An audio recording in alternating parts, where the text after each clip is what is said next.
আসসালামু আলাইকুম সবাইকে। তোমাদের সবার জন্য একটি মজাদার ডাল রেসিপি নিয়ে আসলাম। তো তোমাদের সবার অনেক ভালো লাগবে এই ডাল রেসিপিটি।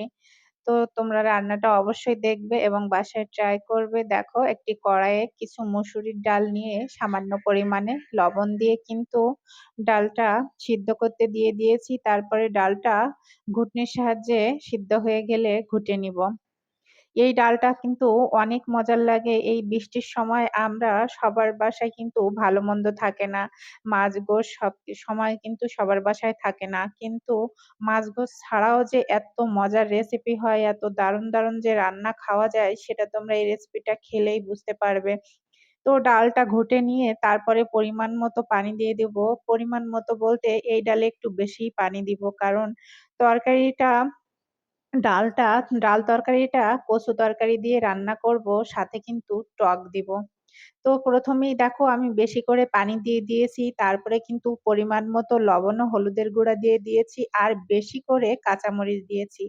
বন্ধুরা এই ডালটা টক ঝাল হবে, এত মজার হবে আর সাথে কিন্তু ঝুপি কচু কেউ, কেউ বলে কচুরমুখী। এভাবে কিন্তু আমি সিদ্ধ করে নিয়েছি বেশ কিছু সময়। ডালটা আমি কচুটা দেওয়ার পরে কচুটা সিদ্ধ হওয়ার আগ পর্যন্ত কিন্তু ফুটিয়ে নিয়েছি। কচুটা যখন সিদ্ধ হয়ে যাবে তখন কিন্তু ছোট, ছোট করে কচি আমড়া আমি দিয়ে দিয়েছি। তারপরে কিন্তু আরো খানিকটা রান্না করে নিব যত সময় পর্যন্ত আমড়াটা সিদ্ধ না হয়। এবার কিন্তু তেলানি দিয়ে দিব। তো তোমরা রান্নার রেসিপিটা ফলো করে অবশ্যই ট্রাই করবে। দেখো তেল দিয়ে দিয়েছি পরিমাণ মতো এবং দিয়ে দিয়েছি ১ম এই পেঁয়াজ কুচি, তারপরে দিয়ে দিয়েছি শুকনা মরিচ। শুকনা মরিচের ফ্লেভারটা আসবে তাতে ডালটা আরো বেশি ঝালঝাল হবে এবং একটা সুন্দর সুঘ্রাণ হবে, যে শুকনো মরিচের ভাজা যে ফ্লেভারটা সেটা হবে। তো তারপরে কিন্তু আমি দিয়ে দিব জিরা এবং কিছু মসলা, আস্ত মসলা। বাটা মসলা ইউজ করি নাই। দেখো এই যে তোমাদের দেখিয়ে দিয়েছি। গোলমরিচ, এলাচ, লবঙ্গ এবং কিছু জিরা সবকিছু ভালোভাবে ভাজা, ভাজা করে নিব। যত সময় পর্যন্ত সুন্দর একটা ভাজা ফ্লেভার না বের হয়, দেখতেই পাচ্ছ সুন্দর ভাজা ফ্লেভার চলে এসেছে। এই পর্যায়ে আমি আগের থেকে সিদ্ধ করে রাখা ডাল, কচুরমুখী আর যে আমড়ার যে ঝোলটা সেটা এর ভিতর দিয়ে ফোড়নটা আমি ১ মিনিট মতো জাল করে নিব।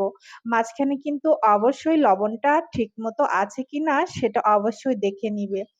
তরকারিটা যে এতটা বেশি রুচিদায়ক, যাদের মুখে রুচি নেই, কিছুই খেতে ইচ্ছা করছে না, তারাও এই তরকারি দিয়ে ১ প্লেট ভাত অনায়াসে খেতে পারবে। আমি গ্যারান্টি দিচ্ছি।